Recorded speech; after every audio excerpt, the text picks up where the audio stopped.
જય માતાજી, જય શ્રી કૃષ્ણ બધાને. મારી સવાર પડી ગઈ અને ભાઈ બપોર થઈ ગયા, 12:30 થઈ ગયા. બતાડી દઉં અને બસ હવે જોઈએ આજ રસોઈમાં. આમાં શાક છે, એ હું તમને બપોરે જમીશ ને ત્યારે બતાડીશ. અને આમાં છે સલાડ ને બાકી હું મમ્મી રોટલી. હો જો મમ્મી રોટલી કરે છે મસ્ત. ભાઈ મમ્મી જેવી રોટલી કોઈ નહીં થાય, ઇવન રસોઈ કોઈની ન થાય. મને તો ભાઈ બહુ ભાવે. અહીંયા આવીને આમ યાદ આવી જાય, પણ તોય ટેસ્ટ ન થાય ક્યારે, ભૂલાય નહીં. બાકી જો મમ્મીએ ભગવાનનું સાંભળે છે મસ્ત. ને આમાં અથાણા બથાણા બધું આવી ગયું છે. સલાડમાં મીઠું નાખવાનું છે. ઓરી દઈએ આપણે એક ડબલું, બીજાને જડા થઈ જાય એટલું. ફટાફટ નાખી દીધું મીઠું એમાં. અને હરવાર આજે આપણે હમણાં કઈ રિવ્યુ નથી કરતા, તો રિવ્યુ પણ કરી લઈએ. બટ આજે હું ઈચ્છું છું કે ભાઈ કંઈક સારી એવી પ્રોડક્ટનું રિવ્યુ કરીએ કે જે મેં યુઝ કરેલી છે બહુ બધી વખત. અને એ હેરને લગતી પ્રોડક્ટ છે. ઓકે, હા. તો ભાઈ આ જે છે એ હેર સ્પ્રે છે. કયો હેર સ્પ્રે છે, કઈ કંપનીનો છે ને એ હું તમને લોકોને નહીં બતાડું. માઇન્ડ બ્લોઈંગ આ સ્પ્રે છે ને, માઇન્ડ બ્લોઈંગ છે. તમે કદાચ 32 કલાક સુધી તો આ લોકો ગેરંટી આપે જ છે. 32 કલાક સુધી તમારી હેરસ્ટાઈલ ન વિખાય, બરાબર. તમે 1.5 દિવસ જેવું રાખો ને તો તમારી હેરસ્ટાઈલ છે ને આ વિખાય નહીં ને. આ એવો સ્પ્રે છે અને હેરને જે છે ને એકદમ હાર્ડ નથી કરતો, થોડુંક સ્મૂથ રાખે છે. સ્મૂથની સાથે હાર્ડ બી થોડાક કરી નાખે છે. એટલે ભાઈ હેરસ્ટાઈલ તમે આમાં વીખો કે આમાં વીખો, ડઝન્ટ મેટર, બરાબર. બહુ મસ્ત સ્પ્રે છે. અને એપ્લિકેશન એટલું સરસ છે ને કે ભાઈ અહીંથી દબાવો ને એટલે છે ને અહીંથી આમ નીકળે. અત્યારે હું નથી પ્રેસ કરતી ખોટો, બરાબર. બાકી આમાં એ લોકો એવું ક્લેમ કરે છે કે unlimited whole and crystal shine. ભાઈ શાઇન એવી આની ગજબની છે ને વાત ન પૂછો. મે બી આ મમ્મીની 8th કે 9th બોટલ છે, કેમ કે મમ્મી અહીંયા પાર્લર ચલાવે છે એટલા માટે. અને હા, હજી કાલની સ્ટોરી હું તમને કહું, તમને બહુ બધાને મજા આવશે. કાલે કેવું થયું કે અમે લોકો અહીંથી સવારે નીકળ્યા રાજકોટ જવા માટે, બરાબર. હવે હું, મમ્મી ને પપ્પા અમે લોકો હતા 3. ને ભાઈ જતા હતા, મસ્ત જતા હતા. ત્યાં વચ્ચે બાબરા પહોંચવા આવ્યા ને ત્યાં ગાડી પડી બંધ. એટલે ગાડી ચેક કરાવડાવી. ભાઈ ગાડી હાલે નહીં કેમ થયું? ત્યાં જોયું ને ત્યાં પાણીની પાઇપ તૂટી ગઈ હતી અમારે. તો એ સરખી કરાવીને અમે 3 કલાક વેઇટ કરી. કેટલી? 3 કલાક. અમે 7:30 વાગ્યાના સવારના નીકળ્યા હતા. અમે 12 વાગ્યા પછી, 12:30 પછી તો ખાલી રાજકોટથી નીકળ્યા. હવે ગોંડલ ચોકડીએ જેવા પહોંચ્યા ને ત્યાં ફાટક આવે છે, બરાબર. એટલે ટ્રેન આવતી હતી તો 15-20 મિનિટ તો અમે પહેલાં એમનામ જ ઉભા રહ્યા. હવે મેં કીધું ગાડીમાં બેઠી, અને આજુબાજુ મારી જોવાની ટેવ, કેમ કે મજા આવે જોવાની બધું આજુબાજુ. માંડ એક તો બહાર નીકળાવે તો એ આજુબાજુમાં બધું જોયું. મેં કીધા ધુવાડા કોકની ગાડીમાંથી નીકળે છે.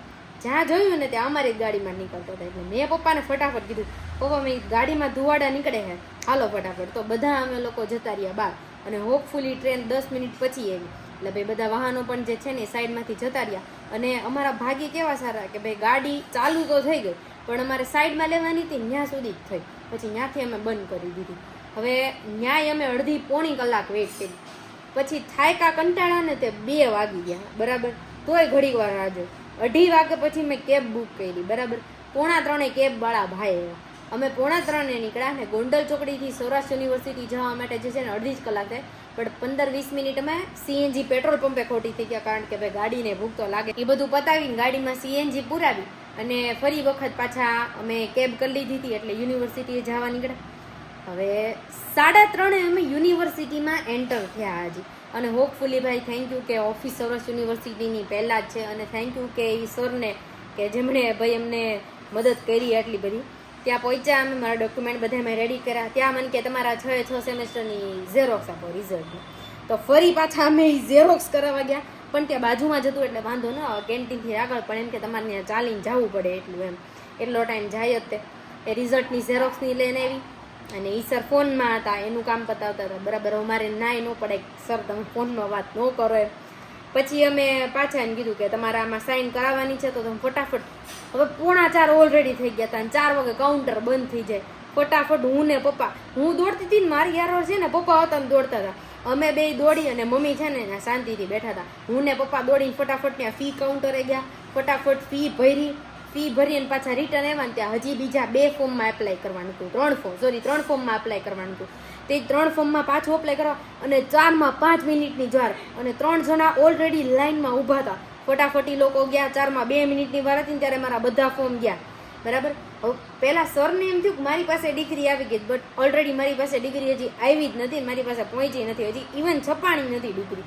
તો એ સર કહે કે ડિગ્રી લાવો તમારી. મેં કીધું નથી. તો મને કહે તમે પૈસા ભર્યા છે એનું? મેં કીધું કાંઈ વાંધો નહીં ભાઈ. મેં કીધું 105 રૂપિયા મારે કાંઈ નહીં જાય. મેં કીધું અને એ કેન્સલ કરાવવાને, એ ડિગ્રીનું ફોર્મ ભર્યું ને મેં એનું કેન્સલ કરાવવા નહીં, તમારી બીજી એપ્લિકેશન અલગથી કરો ને હોય એના માટે મારે બીજા દિવસ આવવું પડે. અને બીજા દિવસ આવવું ભાઈ મારા માટે તો બહુ રિસ્કી થઈ જાય, કેમ કે અમરેલીથી રાજકોટ જવા માટે હે ને એમ તો 2.5 કલાકનો રસ્તો થાય, 2.5-3 કલાકનો, 2 કલાકને ભાઈ 40 મિનિટ જેવો રસ્તો થાય, એટલે ભાઈ પોણી કલાકમાં થોડુંક જ બાકી રહ્યું, 5 મિનિટ જેવું. બરાબર. હવે એટલું તો કાંઈ મારે જવાય નહીં આજે તે, અને વરસાદનું નક્કી નહીં કાંઈ, ક્યારે આવે ક્યારે નહીં.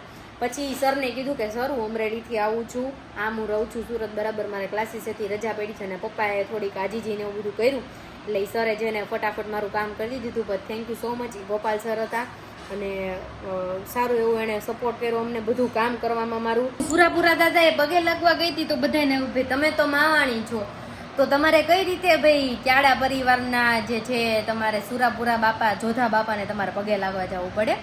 સો ફર્સ્ટલી હું તમને ક્લેરિફિકેશન કરીને કહી દઉં કે અહીંયા હું મારા પપ્પાને ત્યાં, એટલે કે મારા પિયરમાં ક્યાડા છે, અમારી સરનેમ અહીંયા ક્યાડા છે. બરાબર. એટલે ક્યાડા પરિવારની હું દીકરી થઈ અહીંયાની, અને મારા સસરાને એ લોકોને ત્યાં છે ને હું માવાણી છું. બરાબર.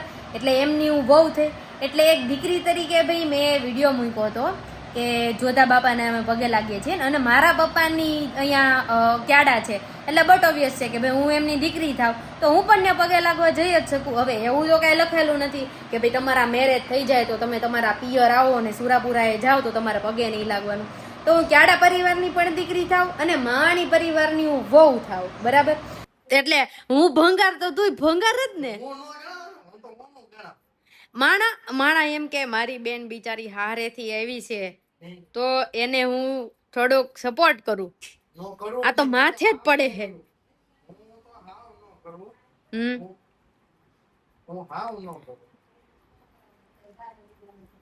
કઈ રીતે આવડા ગોળા વારે છે. અમરેલી વાળા ખાલી છે ને 2 વિડીયો ઉતારી દીધા છે અને આ ત્રીજો, અને રૂપાલી આંટી વાળો ચોથો. ખાલી મહેનત કેટલી લાગે ઈ કે મહેનત પણ તું ઊંચો છો એટલે તારા સારા વિડીયો આવે. વેલ્યુ છે ને તને આવડે છે. હા પણ હું વેલ્યુ તારી કરું જ છું. કરે હે હા જે છે ને આટલો તો વિડિયોગ્રાફર જે રેકો હોય ને એડી તો ઈ હું કે ખબર છે એમ કે લાવો બેન ભાડું દ્યો. મેં 1 રૂપિયા તારી પાસે ભાડું નથી દીધું. વિચાર કર. તો હગા ભાઈ થોડા કઈ ભાડું લે. તું હરખી ફોટોગ્રાફી શીખી જા એટલે હું તારા બધા ખર્ચા પૂરા કરું. હાલ ખર્ચામાં તો કાઈ નહીં, આપણે હું તને ગણાઈ દઉં મારો ખર્ચો હોય છે.